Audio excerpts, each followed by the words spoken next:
Doctor ইউনূসের বয়ে ভাসতে লেগে কিছু কিছু লোক খাড়া হয়ে রয়েছে,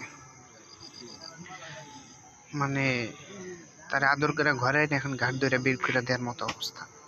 এই লোকটা ক্ষমতায় বসার পর থেকেই দেশের কল্যাণের জন্য কাজ করে যাওয়ার চেষ্টা করতেছে, কিন্তু আসলে কিছু লোক থাকে না, কখন অন্যের ভালো চায় না, তো ওই ধরনের কিছু লোক ওনার পিছনে লাগছে, মানে ওনারে টাইনা ধরার চেষ্টা করতেছে। ওনার দেশের জন্য কল্যাণের যে চিন্তা, ওই চিন্তারে বাধাগ্রস্ত করার জন্য তারা কাজ করতেছে, আর কিছু না। আর আজকে দেখলাম সুব্রত বাইন পুলিশকে বলতেছে, আপনারা নিজেদের নিরাপত্তায় দিতে পারেন না, আমাদের নিরাপত্তা কি দিবে? এই কথাটা আসলে বিশাল ওজনালা একটা কথা। সুব্রত বাইনের মতো একটা শীর্ষ সন্ত্রাসী এই কথা বলতেছে, তার মানে তার শক্তি, তার পাওয়ার কত দূর পর্যন্ত ছাড়ুন, একটু চিন্তা করেন। আর জাতীয় নিরাপত্তা ব্যবস্থা বাহিনী, পুলিশ, এই পুলিশের উপর সাধারণ মানুষের রাস্তা থাকে কেনা থাকে, মানে ওই লোকটা মানে সত্য হইলেও তিতা হইলেও সত্য একটা কথা বলে ফেলছে।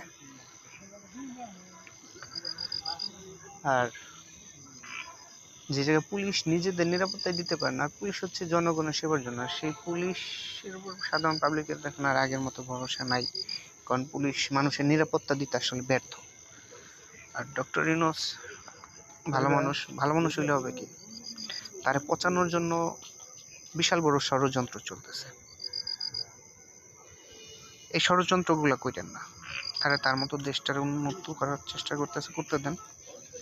দেশ উন্নত হলে আমরা উন্নত হব। নিজেদের মন মানসিকতা ঠিক করেন, ভালো হবে। দেশের কল্যাণের জন্য কাজ করেন, আর কিছু না পারেন দেশের ক্ষতি করেন না।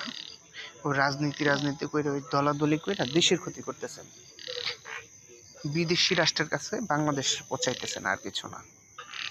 কামড়াকামড়ি করে নিজে তো উন্নত হইতে পারতেছেন না, অন্য একজন মানুষ উন্নতি করতে চাইলে তার উন্নতি আপনারা করতে দেন না। মায়ের পিঠ কাটাকাটি এগুলা যেদিন ছাড়তে পারবেন, ওদিন ভালো হয়ে যাবে। অটোমেটিক আমাদের দেশ অনেক উন্নত হবে। কেউ ভালো কাজ করতে চাইলে তারে বাধা দিয়েন না, তার সহযোগী হিসেবে পাশে থাকেন।